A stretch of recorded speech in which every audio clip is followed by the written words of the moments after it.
What's up, you sweaty nerds and greasy degenerates? Silverwolf is getting a rerun in Honkai Star Rail, so it's time to take an updated look at Silverwolf and make another build guide for her with some other options than I did many months before when I first covered her. Let's go ahead and take a look. Alright, let's go over some light cones for Silverwolf, and thankfully this section should be so much faster than the light cone section of so many of the other videos I've done, because Silverwolf can only properly utilize like 3 light cones mainly, despite Nihility being such a stacked path for light cones. Unfortunately, Silverwolf can only really properly utilize 3 of them, and in my opinion, there's only one that truly stands out for most players, and it's not even available anymore, and that's before the tutorial mission starts. But let's talk about that one last. Let's go over her signature light cone first, because this will actually be available during her rerun, and that's going to be very valuable for a lot of players, but there's a little bit of a problem with that, so let's get into it. It increases the wearer's effect hit rate by 24%, which she wants a lot of effect hit rate, so this is very important to get the effect hit rate. And when the wearer deals damage to an enemy that currently has 3 or more debuffs, it increases the wearer's crit rate by 12%. After the wearer uses their basic attack skill or ultimate, there is a 100% base chance to implant Ether Code on a random hit target that does not yet have it. Targets with Ether Code receive 12% increased damage for 1 turn. So that last part's great, getting a debuff on the enemy is solid, getting some extra crit rate, unless you have her built for crit, which I don't really recommend doing. I don't really think you need that crit. The effect hit rate is arguably the most important thing on the light cone, but this is a really great light cone if you are a whale, because you can get 40% effect hit rate out of it, and that debuff is actually even more powerful at S5 with this light cone. The only thing is, most people aren't going to have this at S5. They're going to have it at S1, and you don't get a lot of effect hit rate out of it, making her harder to build with this, unfortunately. So let's move on to some of the other cones and take a look at what we got going on here, and then give the general consensus of what you might want to use at the end. So there's Eyes of Prey as well, which increases the wearer's effect hit rate by 20% and increases the DOT by 24%. The DOT part does not matter at all. It increases the wearer's effect hit rate by 40% though at Superimposition 5, and I think that that's really darn good. That's very good for her because she needs a lot of effect hit rate, and this is a really good way to get that. So you might be seeing where I'm going you might be seeing where I'm going with this. Before the tutorial mission starts, the signature 4-star from the special event when she first came out, it increases the wearer's effect hit rate by 40%. That's huge. When the wearer attacks defense reduced enemies, it regenerates 8 energy for her. So this is kind of like meshing cogs and Eyes of Prey combined. This is a really, really good light cone, and we got it for free, and we can easily take it to S5 for free during the event. Unfortunately, new players or players that haven't gotten this light cone won't be able to get this light cone during her rerun. This is kind of a pretty big problem for Silverwolf, or for new Silverwolf players, I should say, because they might not have this light cone. And it's just, we got this for free. It was so easy to get this light cone. It was so easy to get it to S5. This is a really, really good light cone. It might even be like the best light cone for her, unless you are a whale that can take her signature all the way up to S5, because her signature at S5 is actually really stacked. Like it really is. You don't get the energy though, which kind of stinks, but you do get that debuff, which is kind of nice. So unfortunately for most players, out of these 3 light cones, my recommendation is before the tutorial mission starts for most players, but a lot of you aren't going to be able to get it. So some of you might be stuck trying to get her signature light cone, because without it, you might be a little shafted, because unless you've gotten lucky in the gacha system, you might not have a lot of copies of Eyes of Prey. Let's say you only have 1 copy of Eyes of Prey. You're stuck with your effect hit rate at 20%. That's not super great.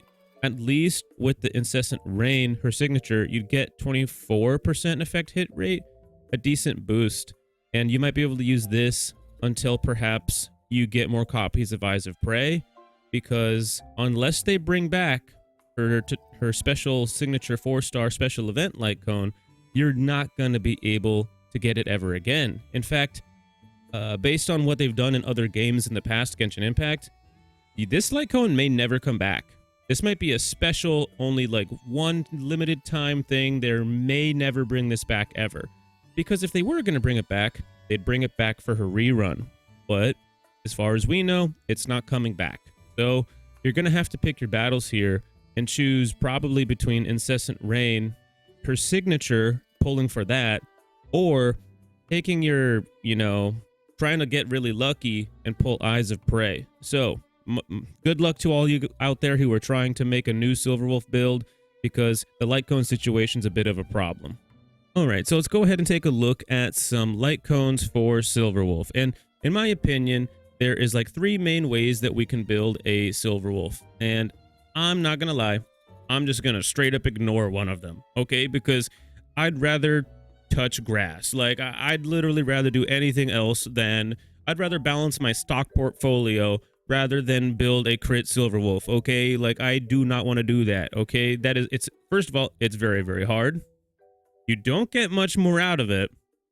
And there are other stats that you need besides crit, and those are somewhat hard to get. So it's like, if you manage to build a crit Silverwolf, are you actually doing everything properly, or are you kind of like leaning too hard into crit and then you don't get enough effect hit rate or something like that? You know what I mean? You have to factor these things in. So, I mean, dude, you could seriously be 90 years old telling your grandkids about how you have this dream to build the perfect Silverwolf, and they're like, okay, grandpa, and you'll be 90 years old and still won't have the perfect Silverwolf because you're trying to build it for crit. So, I mean, she has nothing from her traces to help her with crit.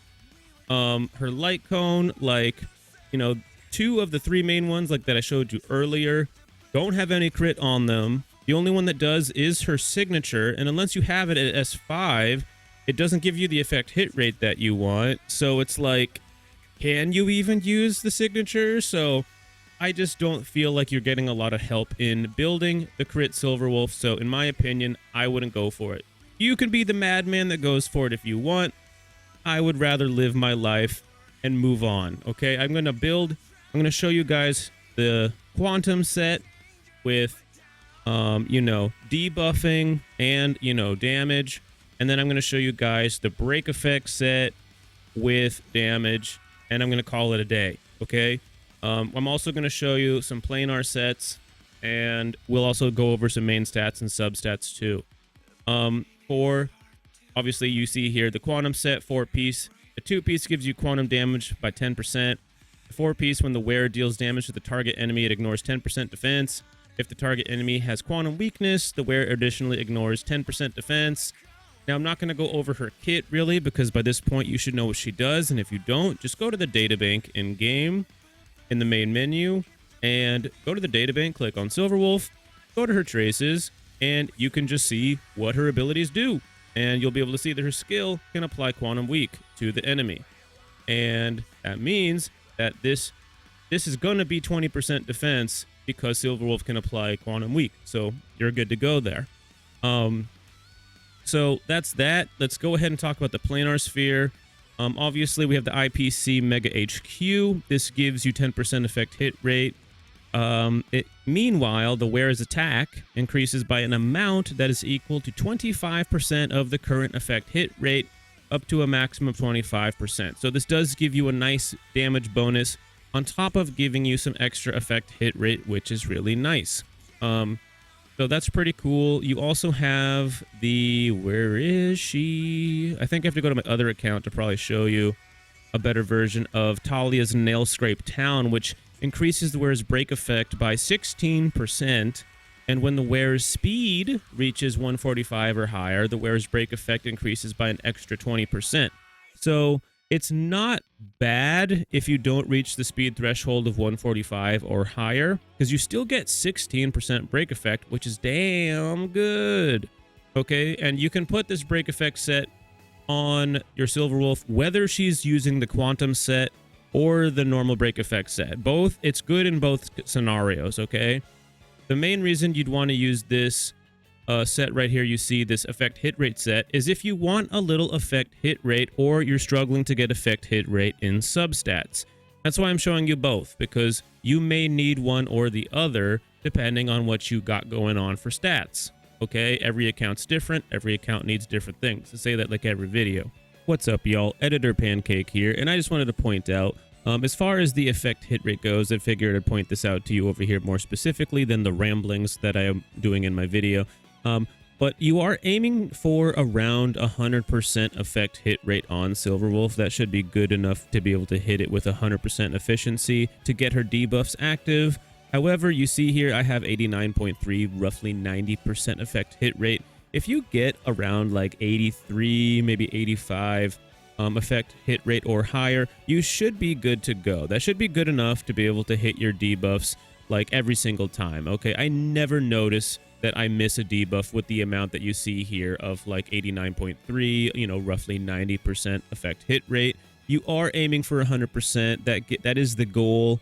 And yeah, sure, there are resistances and such like that, but I'm just letting you know that if you have around 85 plus, you should be okay. Like I said, 100% or so is actually the goal, but if you have 85 or so, that is perfectly fine. That's perfectly adequate.